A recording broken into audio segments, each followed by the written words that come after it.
Hey, it's Joey Thurman. I'm excited to bring you Season 2 of the Fad or Future podcast. We live in a world where information is everywhere, easy to access, and sometimes not always accurate, especially in the health and wellness space, which is exactly why I created this show. There's two sides to every story, and I'm here to present both and let you decide, is it a fad or is it the future? Health fads come and go, but the science behind them is what makes them work. Or fail. I'm bringing the experts to you and putting the facts on the table so you can decide how and where to put your efforts in your own personal health and wellness journey.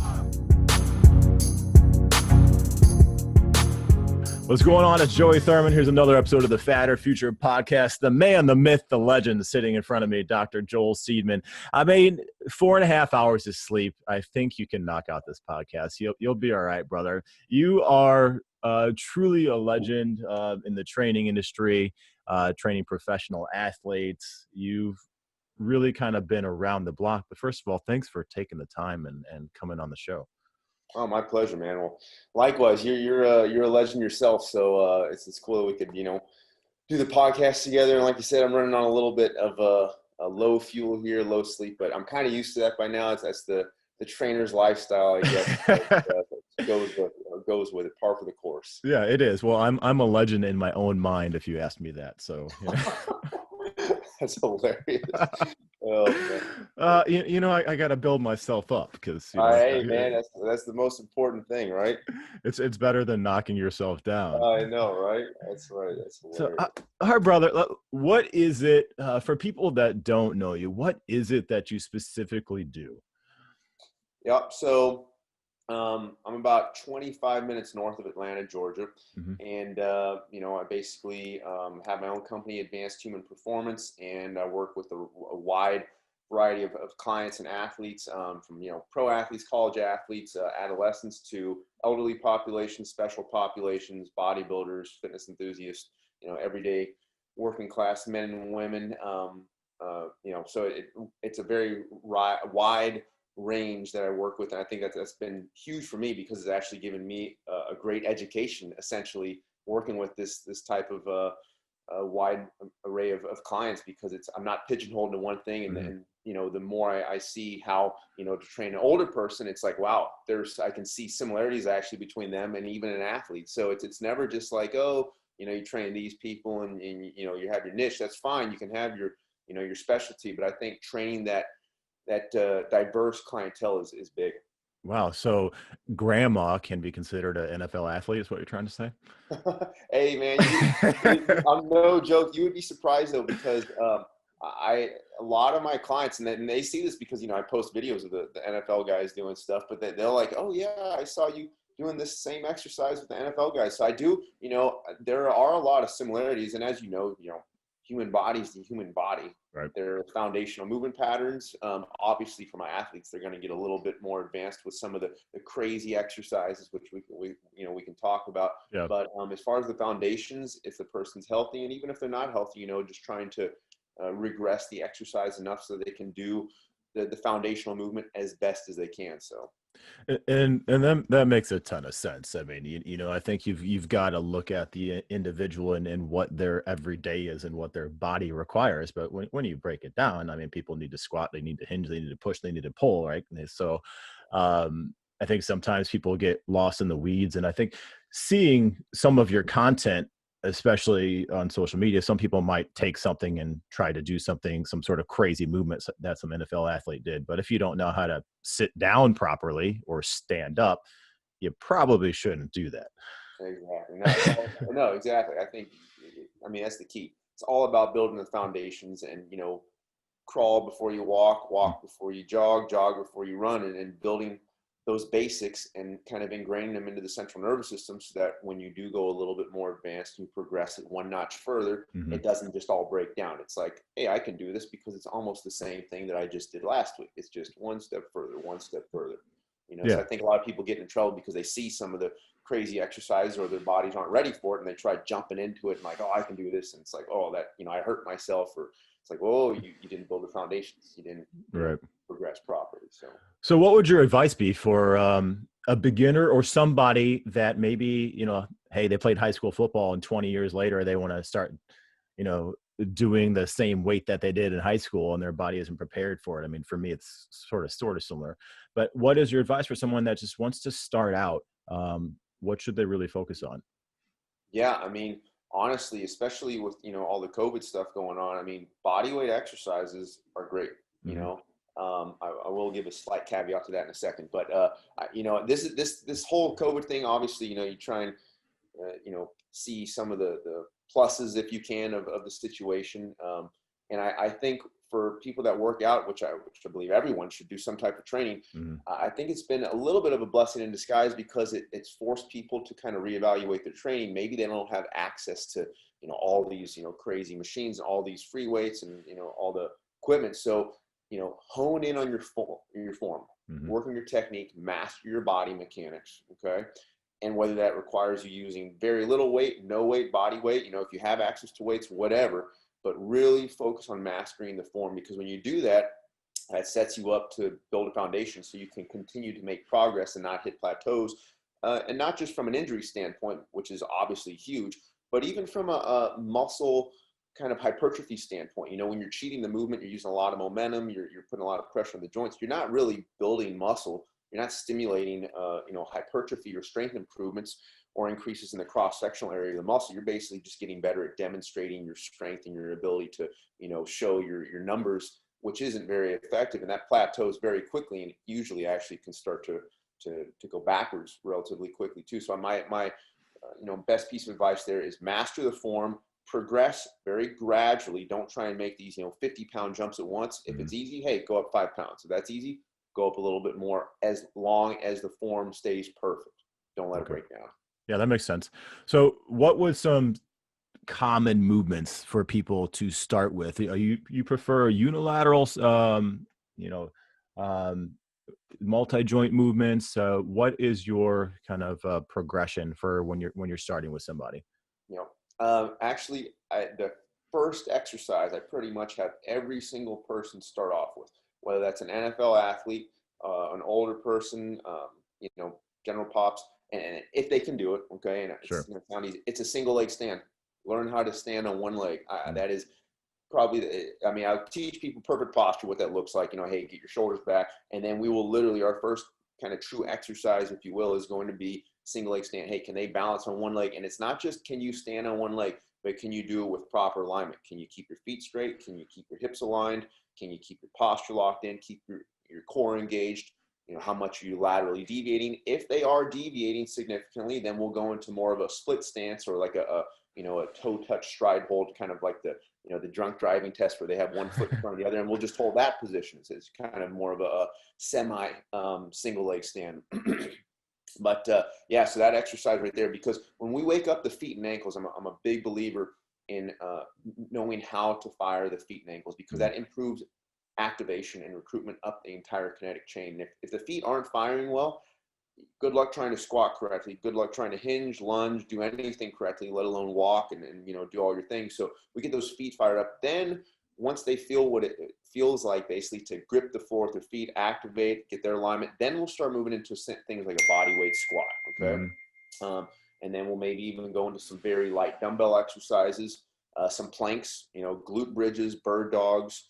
Um, the one exercise that I'm very careful of, to give people, because it's a traditional bodyweight exercise, is push-ups. I'm Mm. very careful on push-ups. I usually don't give push-ups right away, because um, people don't realize this, and it's not really common knowledge. I actually did a little research study when I was at UGA. You're using approximately 67 to 70% of your body weight when you do a proper push-up. So let's say it's a 200-pound person, okay? That means they need to be able to bench press at least 135 or 140 pounds with perfect form, Mm. okay, to be able to do a proper push-up. And if it's a new person, obviously an athlete, that's fine. But if it's a newbie, somebody who hasn't worked out in a while, I'm probably not going to be putting them on 135 on bench press. So why would I have them start off with push-ups? Maybe negatives, okay, that's fine. They can Yeah. even do kneeling push-ups or incline, put their hands on a bench where it's elevated, so you're not lifting as much of your body weight, maybe more like 50% of it. But so people need to be careful, in my mind, Hmm. of the traditional push-up. And the push-up's complex. You got to, fire your core. You're basically holding a perfect plank while you're going into, that chest pressing position. A lot of people, their elbows flare, they're asymmetrical. So Hmm. I usually like to start people with a basic dumbbell exercise or a dumbbell chest press if they can, because, we can start them off with tens. It's a lot easier to teach. And then once they've gained a little bit of strength, we can go into things like push-ups. That makes a lot of sense because one of the probably the biggest form errors I see is when people go into a regular push up and they're going down an inch, or the elbows are flaring, or their elbows are by their ears, and it just, yeah, you can do 100 push ups, but you did a quarter rep of of each of those. So I really think people aren't even aware of like scapular retraction or bringing their shoulder blades back, and it looks like a big mess. So yeah, when I was in person training everybody, I'd put them on a bench and start them on that incline right away, because Exactly. it was much easier. But yeah, that's good advice. So I did one of your programs. As people know, I'm a guinea pig. And what was the exact name? Negative isometrics. The eccentric isometrics, Yeah, yeah. functional weight training / eccentric isometrics Yeah, program, right? eccentric isometrics. So I did. What day did I start? I wrote it down. I started on October 22nd, and I basically finished this week. So I did around 8 rounds of this thing. Uh, it was a little wild because there were some unique exercises, and for anybody, I mean, you get yourself on a new program, and I feel like if you do it correctly, you're going to see results. But this is something that I've obviously done, eccentrics and isometrics, and I want to get into that for what those are specifically for people. But I've never really combined them to this extent. And that was really unique for my body. So I'll give people my stats, and then we'll talk about it. So in October, I started at 206.5 pounds, no poop in the morning. I did write that down. I got no poop written on here. I didn't send that to because that's a difference. You can lose about a pound or two dropping a good BM. I was 206.5, and as of yesterday, I was 215 pounds. So I put on 8.5 pounds. My abs are still showing. My chest went up 2.5 inches, arms 1/4 inch, quads 1/2 inch, my calves 1/2 inch. Those needed some work, but I'm 6'3", so what are you gonna do? So yeah, I put on some size, and I got really strong doing that. So can you explain what that program specifically is, and what eccentrics and isometrics is for people, and how they can incorporate that? Yeah, well, let's with all transparency, we got to be honest with the audience. You started off actually at 120, 5'4", and now look at you. Yeah, you just sold a million programs. Yeah, you're right. You started off at illegal midget status when you turned into an anabolic machine in 8 weeks. Those uh, are good numbers there, though. yeah. Yeah, okay. So the eccentric isometrics. So one of the things of that program is, it like you said, it's eccentric isometrics, but it's kind of the foundational eccentric isometrics I do. It's not quite as many of the crazy unique movements, and that's for the purpose of kind of mastering the foundational and the fundamentals, which everyone should be doing. I Right. still do a lot of those exercises myself. The eccentric isometric protocol, basically what that is, and I'll describe what it is, and I'll explain why I use it. It's a Mhm. slow eccentric. Okay, so to a lot of people it looks like kind of your traditional tempo training. Okay, Mhm. and then we have a pause in the stretched or 90-degree stretched position, which again, to a lot of people that would look like traditional pause training. It's a little bit different, and I'll get into that. And then we basically do an explosive concentric. The concentric's not too different than what a lot of programs do. We kind of emphasize higher power, that compensatory acceleration, basically trying to move the weight as fast as you can while keeping perfect form and not jerking and using excessive momentum or letting your body shift. So again, it's basically those controlled eccentrics with the pause in the 90-degree position. And it's not just going slow and emphasizing the eccentric for the sake of trying to put more tension on the muscles, which is great, because that's a nice benefit of this, is that you get more time under tension during the eccentrics, which is a great hypertrophy and strength stimulus. But one of the keys with the eccentric isometrics is that you're trying to take advantage of improved kinesthetic awareness and proprioceptive feedback. Mhm. So we got these little kind of proprioceptive mechanisms in our body, and that means sense of feel, okay, for the audience. And they're called muscle spindles or intrafusal muscle fibers. They're embedded within our muscles, okay? And those give us all the sense of feel. They give us that kinesthetic awareness, that feedback, so we can feel and kind of fine tune our positioning. To activate those requires the muscle to be stretched and tight, okay? So when we do things like eccentrics, guess what? We have enhanced sense of feel. So when we go slow, we pause, we lock it in, guess what? We're able to fine tune our mechanics. We're able to really dial in things to another level because we can feel what's going on instead of just going so fast where we bypass the movement. As a result, we can start to self-correct the exercises. We can start to tune into what's going on, and we can use all that feedback to fine-tune our positioning. And let's face it, the name of the game when it comes to building strength and hypertrophy is progressive overload. Over time, trying to build more strength, a little bit more weight with perfect form. Best way to do that is improved neuromuscular efficiency. And neuromuscular efficiency is nothing more than basically mastering your body mechanics with perfect form. And this, in my opinion, is the best way to do it. So it just sets the person up for that long-term strength gains because they're not only stimulating muscle each and every repetition, but they're not going to be, getting injured. They're actually going to be improving joint health, and they're improving their body mechanics, which, that's obviously, as you know, that's huge. So. Yeah, I mean, it was really interesting. There were some movement patterns and things on there that I haven't tried. And for anybody, like, I mean, if you're a trainer, I feel like you should have a coach yourself and get on it, because we all kind of fall into like, hey, Monday's International Chest Day, and then they go into your back day, and all this sort of stuff. We fall into those same patterns. So I'm fortunate enough to be able to do this and kind of put myself as the guinea pig. But yeah, a lot of these things where you're going through the holds and the different movement patterns, and it really focuses you to be in tune with your body and aware of that. And for me, when I didn't have access to a gym because I stopped the in-person training, so I only had dumbbells, an Olympic bar, and some bands. I threw in some variable resistance stuff there too. But for me, slowing it down, holding it for an extra second or two, going down a little bit slower, was able to add that volume, even if I should be actually lifting a lot heavier weight during that movement. So I added an extra rep or two, and you go with perceived exertion on there as well. So I know that, and part of this, he sends like this whole PDF thing and talking about if you say 6 reps on there and say I'm using a lighter weight, sometimes I hit 10 if I had to really get to the muscle to that point of exhaustion. So for people that are working out at home right now, what are some additional things that they can do to kind of get their body to adapt if they don't have access to, extra heavier weights or different things? Yeah, no, that kind of goes back to what I was saying earlier.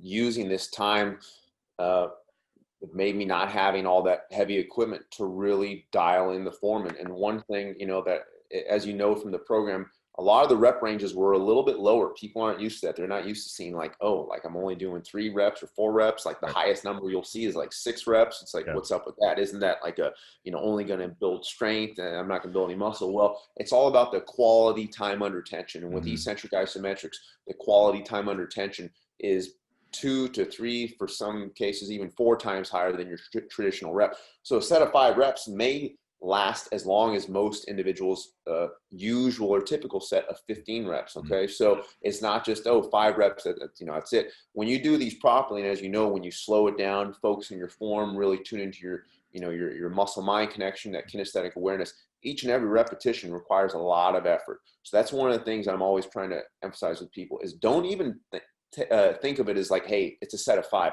I like to say, think of it as 5 sets of 1. Just take 1 rep at a time, master it, nail it, crush it, 100% exertion, maximal effort, and really focus on your technique, and then move on to the next rep. Nail it, make sure it's perfect. If you have any like weird sensations of maybe a little bit of pain, use that information to adjust the movement, to fine tune it, because pain is actually one of our best coaching mechanisms in existence. It's part of our our kind of built-in, wired into our DNA to act as a signal. When something hurts, it's usually because we're doing it wrong. So that's another thing when we're going slow. So doing a proper set of 5, like those front curled squats where you hold the weight in front, those are exhausting. Yeah. A set of 5 of those, you feel like you just ran 2, 3 sprints. Everything's fried. Your heart rate's going through the roof. Your core, your arms, your legs, everything is exhausted. So it doesn't require a lot of reps. It doesn't require a lot of volume to really stimulate and trigger strength and hypertrophy gains. It's all about the quality of movement. So a lot of people try to, produce high intensity workouts based on quantity of movement. And I like to produce high intensity workouts based on quality of movement. And high quality of movement can give you some of the most intense workouts you've ever done, more intense than any volume you could ever think of. So, that's the key is really honing in on the form each and every rep. Yeah, and that's smart because I do some editing for a national online publication, and there was somebody that was writing something about hypertrophy, and like, oh, I just do 10 reps of this and 10 reps of this, and I said, but what is happening, and what's the weight and what's the volume that's added to it? Like, well, does that matter? I said, well, if I did 10 reps of a pink weight and I could do 50 more versus 10 reps at 25 pounds, and I can't really do that much more. What do you think is going to happen to this stimulus? I'm like, oh, okay. So yeah, I think people get lost in like having to hit like 10 sets of 10, all this sort of stuff, where they think about that hypertrophy when they're looking at hypertrophy failing out at 30 to 60 seconds, whether that's, you doing a bunch of reps with a light weight, or if you're slowing it down. I think it makes a lot more sense for people to really get that, mind muscle connection, Yeah. as you were Yeah, kind of no, talking about. definitely. And that's one of the, you mentioned something about the RPE scale that I use. One of the Mhm. reasons I like to use the RPE scale is because it's very easy to, two things. First off, not go intense enough. Like you said, okay, you got to reach a certain exertion level. But at the same time, for individuals that have been lifting for a while, when they start relying too much on their percentages of their 1 rep max, it becomes a numbers game. Mhm. And they're always, it's getting in their head. They feel compelled that they have to reach these specific numbers and beat their previous numbers. Otherwise, they're not making progress. They're going backwards. They're weak. They're emaciated. All is lost. So it's sometimes it's good to get those numbers out of your head. Don't even worry like, hey, what did I do last time? Like, yes, that's good to periodically, hey, I need to bump up. Oh, nice. I made a nice improvement there. But it's more important to make sure that the quality of the set and the effort is very high, regardless of whether or not you use 5 pounds more, 10 pounds less. Sometimes taking lighter weight and using better form, you'll feel it a lot more. So again, that didn't mean that we had to go up in weight to produce high intensity. We actually had to reduce the weight to increase the intensity. Mm. And similarly, sometimes keeping the same weight and just getting your form better and better and better. That's one of the best forms of progressive overload in existence, because your muscles, they just perceive that same load that you've been using, they just perceive it as a heavier load, a stronger stimulus. Okay. And sometimes going heavier, guess what? Your muscles may perceive that as being lighter Mm. because you didn't use the proper form. So again, our muscles are kind of dumb when it comes to understanding load. They know, tension, they know time under tension. There's some satellite signaling things going on there, some metabolic stress as well, and some muscle damage. But a lot of that just comes down to it. Once again, quality, time under tension. Yeah. I mean, your muscle doesn't know if you're lifting a 10-pound weight or if you're lifting a 20-pound weight. It knows what it feels, right? I mean, Exactly. you see a lot of these, well, I always say gym, but, gyms are interesting now. But you see like a meathead swinging that big 50-pound weight, and they just want to say that I curled 50 pounds. But did your bicep actually feel it? Or were Exactly. you just using momentum? So if a muscle isn't feeling it, if you're doing hypertrophy training, power or something else is going to be a little bit different. If you're doing hypertrophy training, that muscle's not going to grow, right? It just doesn't make sense. So slow it down and focus on that form. So there's something unique in your program. I was hitting almost similar body parts every single day, which Yeah. for a lot of common knowledge, people say like, okay, you need to make sure you give 24 hours in between, and you've got this delayed onset muscle soreness and your muscles need to repair. For you, there was sprinkled in, like maybe it was like a heavy chest day or upper body day, and then there was like a couple like exercises for legs, and then the next day might have been a heavy legs. I can't remember the exact order of it, but what is your reasoning behind that? Because most people are like, you shouldn't be doing the same, body part 2 days in a row. Yeah.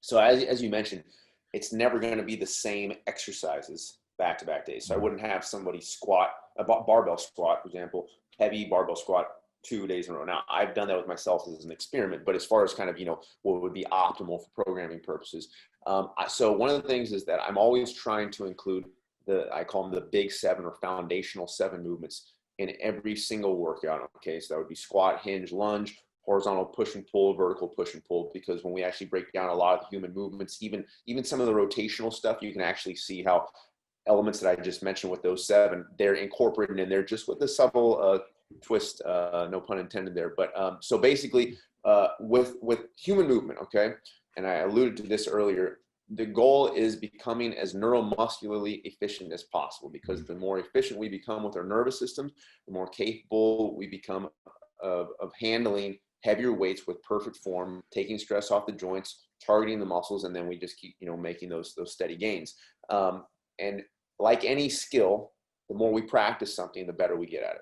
Okay, so it basically comes down to, higher frequency of practice. Okay, and as we do that, we become better at the movements. We become more locked in with them, because we're basically having a chance to work on them every single day. If somebody's squat form is off, even if it's like 90% right, okay, and it's like almost there, the best thing they can do, practice it every day. If they're feeling something like a weird twinge in their hip, guess what?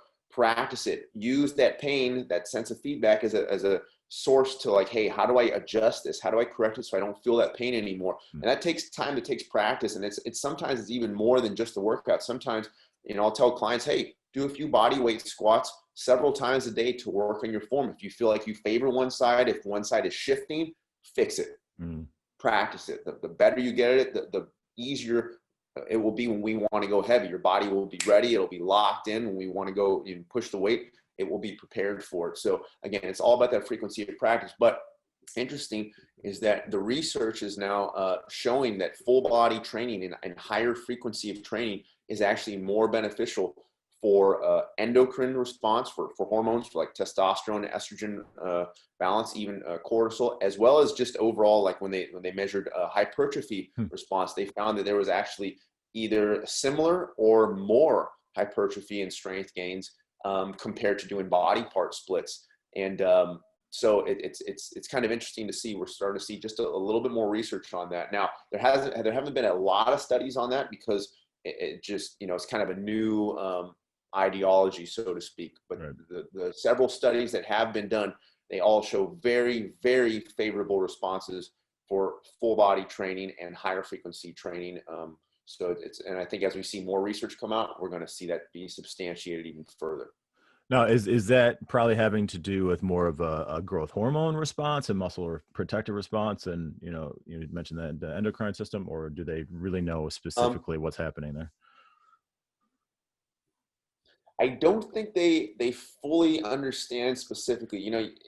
Exercise science is actually a relatively new field, so to speak. I mean, there's obviously elements, and a lot of elements of just human physiology and even medicine involved there. But as far as like some of the things with, structural muscle physiology, protein synthesis, rate of protein synthesis, the anabolic response, the catabolic response, the mTOR pathway, satellite signaling, eccentric loading, muscle damage, like there's so much we don't know about it. Okay. Because if you tear a muscle down too much, okay, and let's say you're doing like just an excessive amount of eccentric overload, okay, there's studies that have shown a muscle can actually be so torn down that it not only takes several weeks for it to recover, it actually atrophies because you tore it down so much. So there's like this balance of like, okay, how much do you work a muscle so that it recovers and improves? And so it's not as clear cut as like, oh, hit the muscle and then let it rest for 5 to 7 days. That is one way to do it.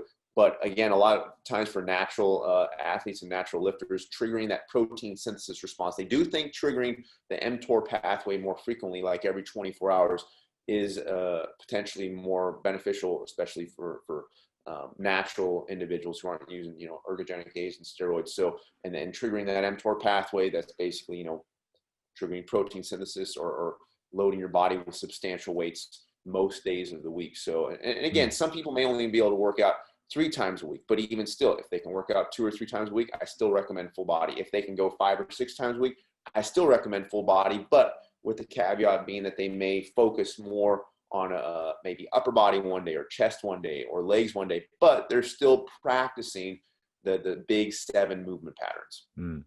Now, is there a certain amount of sets per week per body part that you like programming for individuals, or is it? I mean, you're going to have your athletes that are going to be able to handle a lot more load, but generally speaking, if somebody's doing 2 or 3 days a week of a full body, is there hey, we need to do 10 to 20 sets of legs, or do you get that specific with people? Yeah. I don't think of it like that, but it ends up working out like Hmm. that. Essentially, if you actually break it down, it probably ends up being similar to like, body part splits where they're doing, 10 to 15 sets and then giving it 7 days off. And one of the things with that too is doing the, just crushing a muscle and then just giving it 7 days off. You trigger such a strong inflammation response that sometimes that excessive inflammation is not the best for the body. And Hmm. they're even showing that may not be the healthiest thing because all that inflammation is they're showing inflammation is kind of linked to a number of things. And I realize that acute temporary inflammation response from strength training is different than chronic inflammation, but there is a little bit of a correlation there and some similarities, especially when you over tear a muscle down.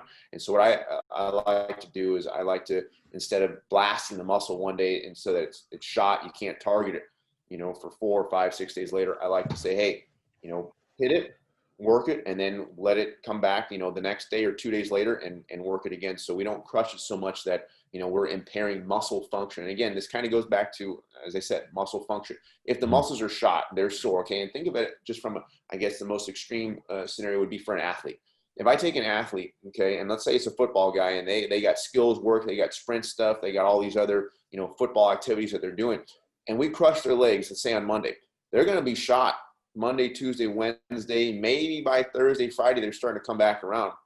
Okay, so they're losing speed, their legs feel shot, but also they're going to be more likely to be using poor running mechanics because their legs are heavy, and a lot of that soreness and a lot of that cellular swelling in the legs, and that fluid retention, it can actually alter proprioception. It alters your sense of feel. So actually, their running form can be off. So even though for everyday fitness folks, they may not be running and doing athletic events, it's still similar. You want to have optimal muscle function every day.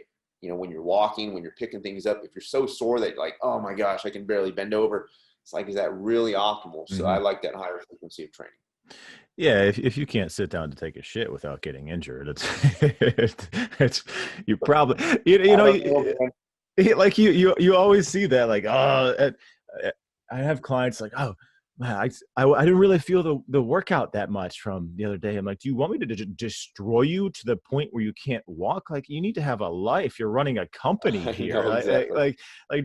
Who wants to see their CEO kind of walk in and struggling and like need a cane to sit Exactly. down? I'm like, it just doesn't Exactly. make sense. Like, are you still seeing results? Still getting stronger? Okay, great. You don't need to be I think destroyed. exactly. I think I'm going to start putting a few wheelchairs in the front of my office, and clients will be like, "What's that for?" It's like, "Oh, it's for after your workout. You're going to need that in a little bit." Well, see how many people you get actually like, all right, dude, I'm out of here. Like Yeah, exactly. this dude is Exactly. nuts. That's Uh, hilarious. so how do you what do you find is the kind of the biggest difference, the training a professional athlete versus your, let's just go with average individual is? Yeah, no, I think obviously the recovery is way higher. Hmm. They catch on to the movements a lot quicker, and even actually, I would say even the difference between most of my pro athletes and the even the college athletes, the difference between them, okay, the college athletes that don't make it to the pro level, okay, pretty it's pretty standard now, just from what I've seen, that it's you can almost tell like the ones that can't make it to the pros quite, they don't quite have what it takes. They usually don't catch on quite as quickly to the movements. Their sense of field, their proprioception, their kinesthetic awareness, their ability to really kind of master their body mechanics, it's usually not as good. So I would say that there is definitely something to that. The better the quality of the athlete, usually the better they are at some of the movement patterns, and not always, okay, Hmm. because I have seen some rare exceptions, where I've trained a few athletes, actually a few of, ironically, few of the highest level athletes I've trained. These are kind of the exceptions, but they are the ultimate exceptions because a few of them are pretty terrible in the weight room and they are awesome on the field. But Yeah. generally speaking, I would say that, efficiency of movement, their ability to catch on, but like we talked about, if it's a 60-year-old and they're a business man or a businesswoman and they're working a lot, sometimes they can only handle 2 workouts a week. Their bodies, even if they can handle a little more, maybe their schedules don't permit it.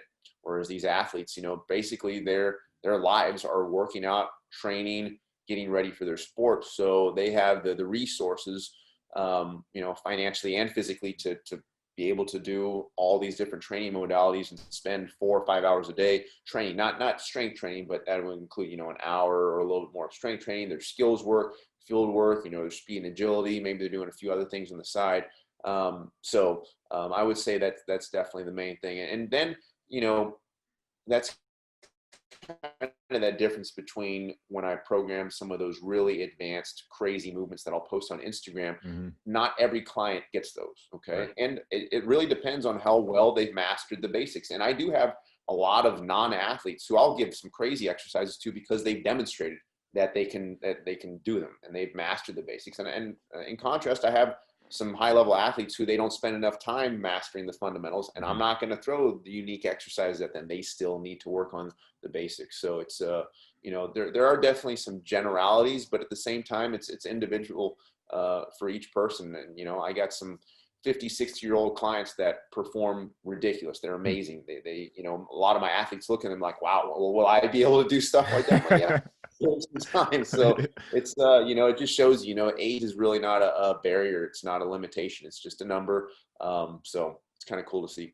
Yeah, no, that is really neat. I mean, I played hockey through college, and there are a lot of hockey players you've probably seen is that a lot of times in the weight room, they're not that great, but you get them on the ice and you put skates on somebody and it's a whole nother level. I think back in the day, like, hockey has kind of their combine. I don't think Patrick Kane could bench press his own body weight, but the guy's a phenom and one of the world's best players. So yeah, it doesn't necessarily correlate, but as far as my actually buddy trains him, as far as him picking up athletic movements, he's like, this guy would have been a great point guard because like he can pick it up. I mean, you take a hockey player, they just have so much just awareness of their body anyways, because anybody can not run correctly, but not everybody can skate, which is a huge difference. So I think you're those high level athletes. I think that's a very sound point.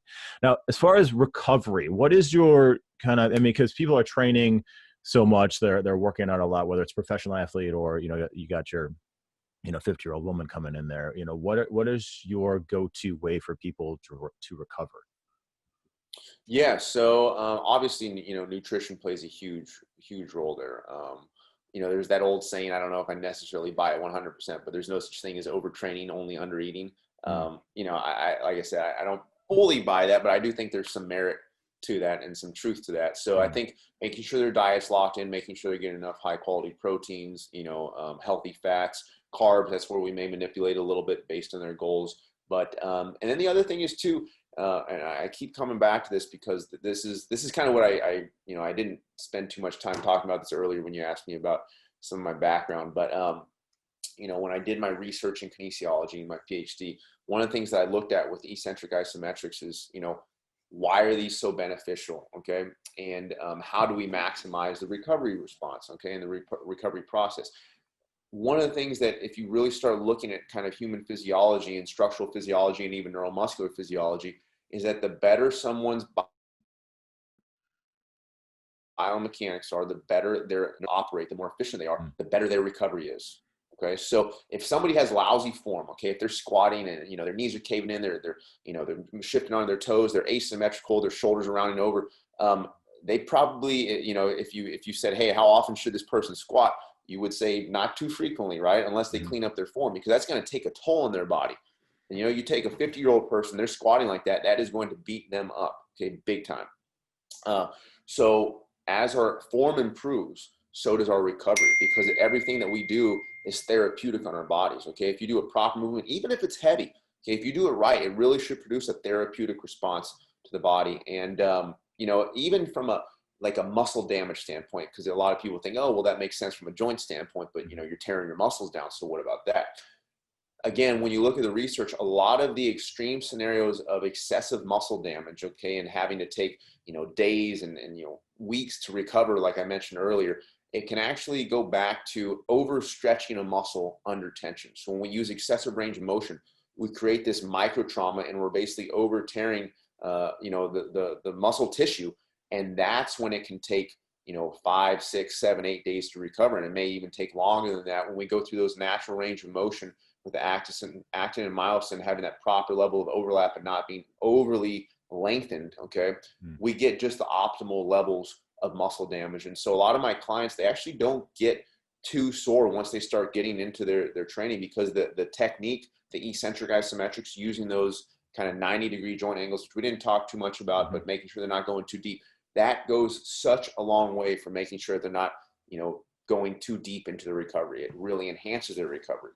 Yeah, so I mean those 90-degree joint angles. So if you're talking about like a bench press, right? So I've got these big gorilla arms. I mean, they're huge. I think my wingspan's like 6'7" and I'm 6'3". So it's strange. But if I was to come all the way down, right, and if people are going to imagine this, my elbows are way past my torso, then I'm past that 90-degree angle.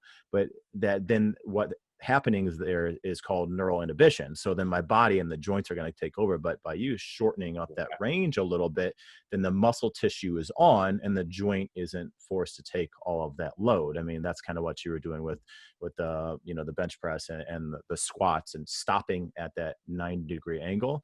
And often I'm freakishly flexible. I mean, I can get my ass to grass. I can actually touch the back of my calves with my butt if I really wanted to. But by shortening that up, I think that it did really set my body up for a different way to recover, because as I talked about, for me, like I'd always legs and maybe shoulders one day, and then chest and back, and then make sure having proper recovery. But by doing that, bringing blood flow into the tissue almost seems like you're kind of rehydrating, the muscle itself, and bringing, blood into it, which would help recover. So, I mean, I think the first day off I took, I think I did 14 days in a row. I think I sent you a note like, hey, when should I take a day off? And you're like, well, when your body feels like it's ready to take off. So I did like 14 workouts in a row, 2 rounds of this. And then I took a day or two off. And I went for like a light run because my legs were a little tender, and that run was my recovery. So I think a lot of people think about massage and foam rolling and cryo and all that sort of stuff, which there is a place for that. And obviously sleep and nutrition is huge, but I don't think people think about movement as recovery as much. No, exactly. I mean, movement, it really is the number one way to maximize recovery.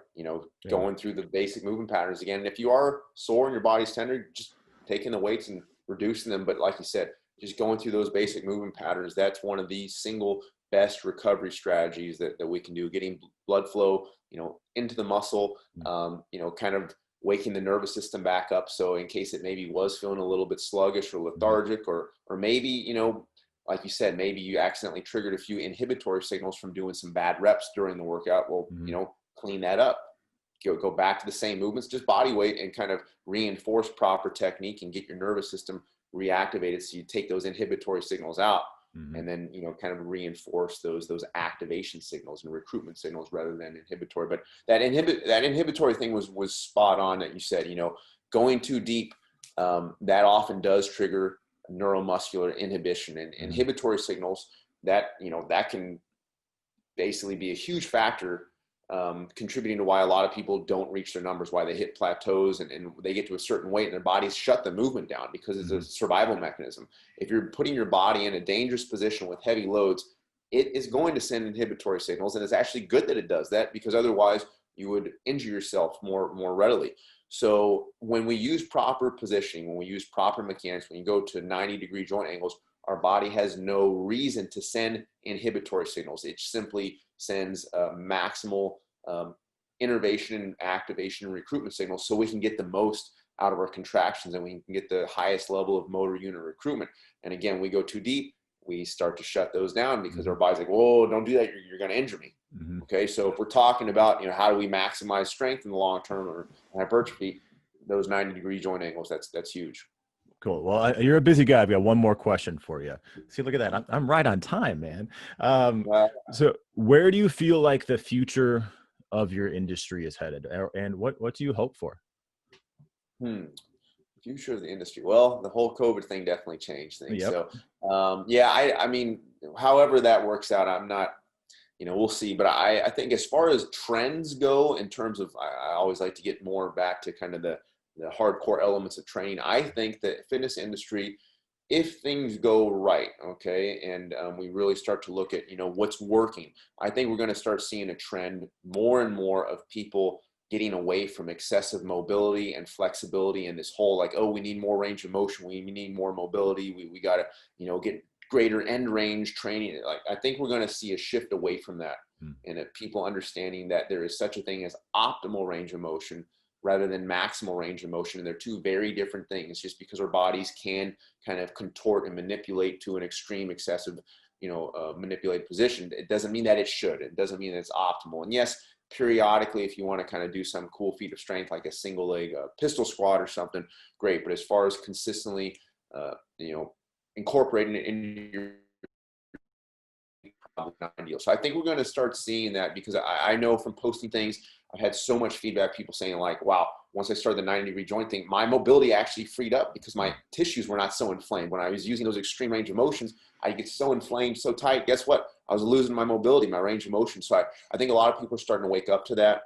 I think it's been a long enough time in the industry where the maximal mobility trend has been out there for so long that we've seen enough injuries and we've seen enough negative repercussions and the consequences from that. And people are starting to wise up a little bit when that whole concept of like, oh, deeper range of motion, kind of was first promulgated maybe like say 10, 15 years ago.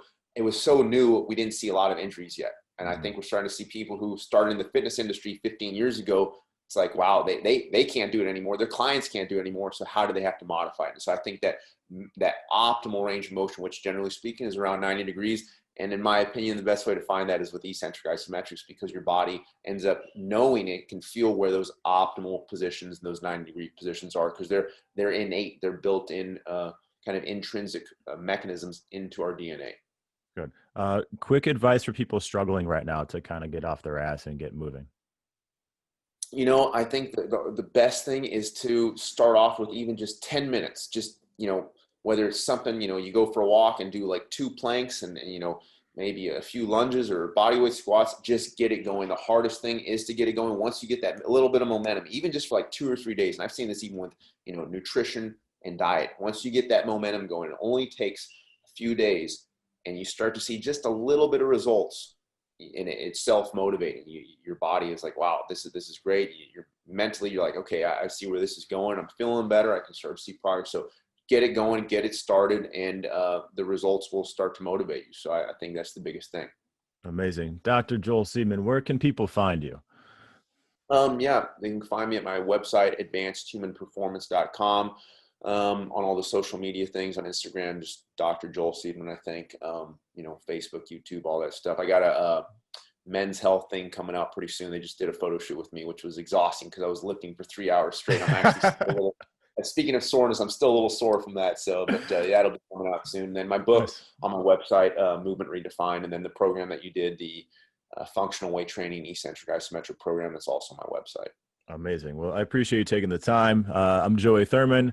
It's another episode of the Fat or Future podcast. Remember, don't be a fatty, FADDY. Be a part of the future.